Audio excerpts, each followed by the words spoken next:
Testing. How's my voice coming through? How does that sound? Welcome in, stranger! Oh my God. Hey, easy there, friend. Sorry, didn't mean to scare the shit out of you there. But what can I get for you? What? What? What can I get for you?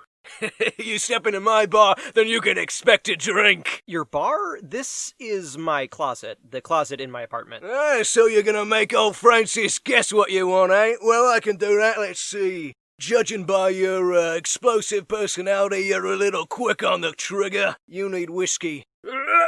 I'm genuinely surprised that you actually have alcohol in here. Barrel-aged. I've been waiting to break it out. I think this is the right excuse to do it. But you are dodging the issue at hand. This is not a bar, this is my closet. This isn't my bar, eh? Then what have I been doing day in, day out for the past 17 years, building this place from the ground up? I did not mean to insult. I just know that I moved in here about 2 years ago and, use this closet very often. So I'm just not sure if I can believe you. Well, to be completely frank, it's your word against ours.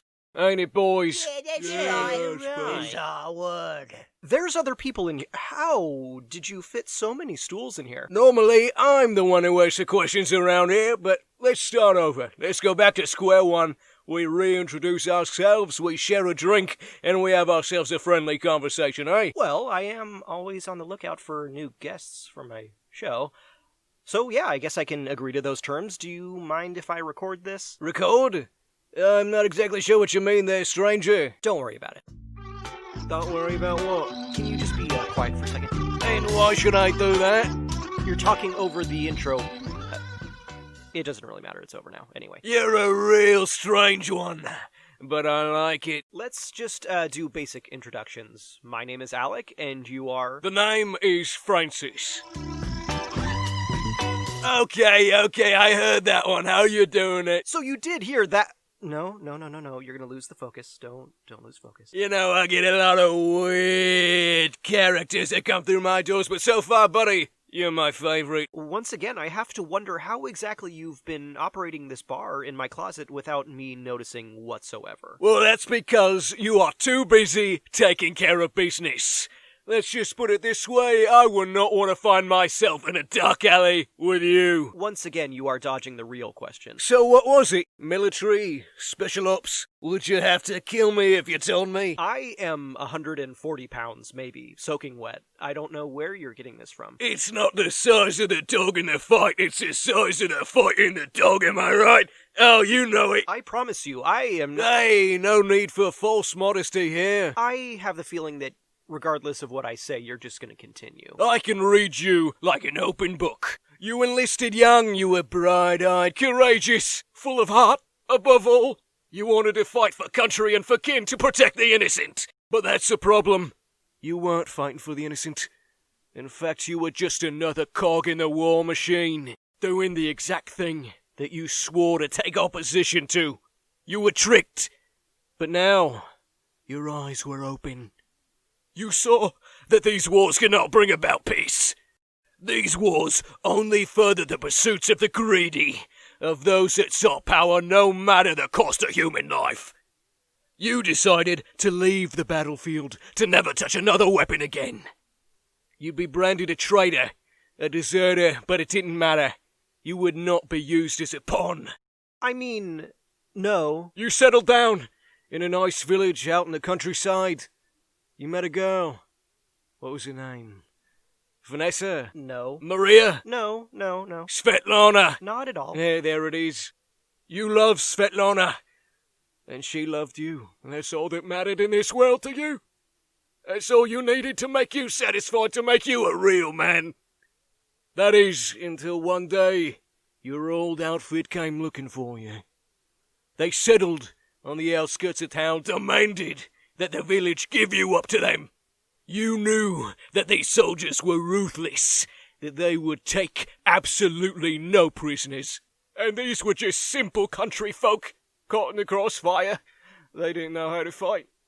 You only had 24 hours to get them ready, to prepare them for a battle they didn't need, for a war that they didn't ask for. all to defend a broken man that they had accepted into their community with open arms. The battle started the next morning at daybreak. You held them off for a while, but the numbers were just too much, and you had to watch as your neighbours were slaughtered for no reason. Senseless bloodshed. All because of you. Once again, you found yourself being an agent of injustice, hurting the people that you swore to protect. And so, you decided to give yourself up to bring an end to the senseless violence. Waiting for you at the centre of town was Commander Lewis. A man that you had fought side by side with was now demanding your life as tribute. He gathered up all the villagers that remained and demanded that they watch as he punished a traitorous criminal, cut him down in the middle of the street, and as he brought up that sword to bring it down upon your neck, out from the crowd came your love, Svetlana, to stop him, grabbing him by the hand, demanding, "No, do not kill my beloved." And that's when the bastard shoved her down and gave her the pointy end of his sword, right through the belly. In a fit of rage, you tackled Lewis down to the ground and you started to beat him within an inch of his life. The villagers held the rest of the soldiers at bay, but you knew that they would only last a matter of moments, that your revenge would have to come another day, and so you ran. You ran for the hills, you ran until your feet were bloodied and blistered. Wow. And that was 5 years ago, to this very day. You've since made your way as a vagrant, blowing from town to town, working as a mercenary, wondering if violence is the only life you can lead. A knight without a kingdom, a wandering Ronin, searching for purpose and revenge. You hate to see it, you really do. It brings a tear to my eye. Is that what you came to do tonight? To come into my bar and bring a tear to old Francis's eyes? It's not an easy task, I'll give you that. You know what? I think you deserve a drink on the house. What do you say, boys? Yeah, that's Yes, right. You're but- right. It's our word. I do not know what to say. I will take that drink, though. I truly feel honoured to have a man like you sitting across from me in my bar.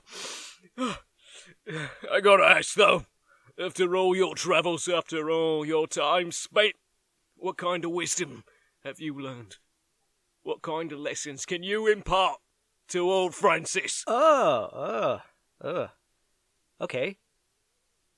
Well, I guess if I had to say something, I would say that the world is ever-changing, and that we're all just reacting to those changes individually, collectively. We all learn something new every single day. Sometimes it's happy, sometimes it's sad.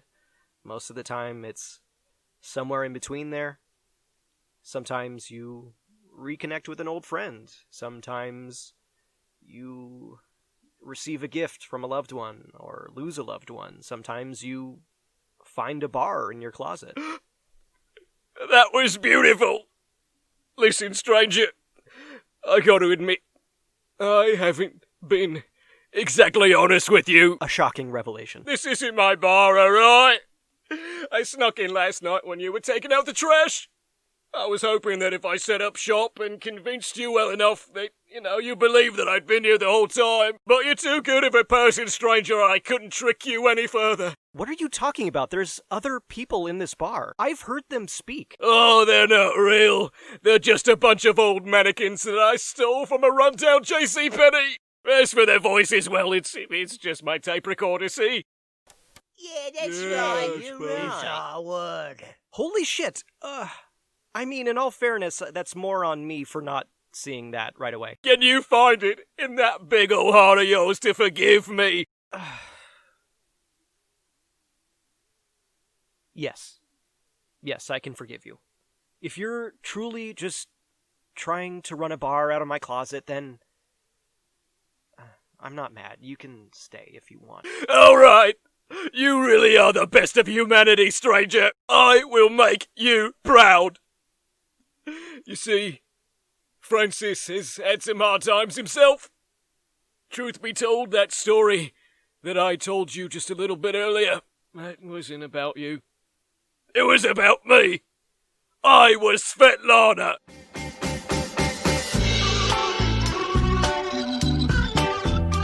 Wait.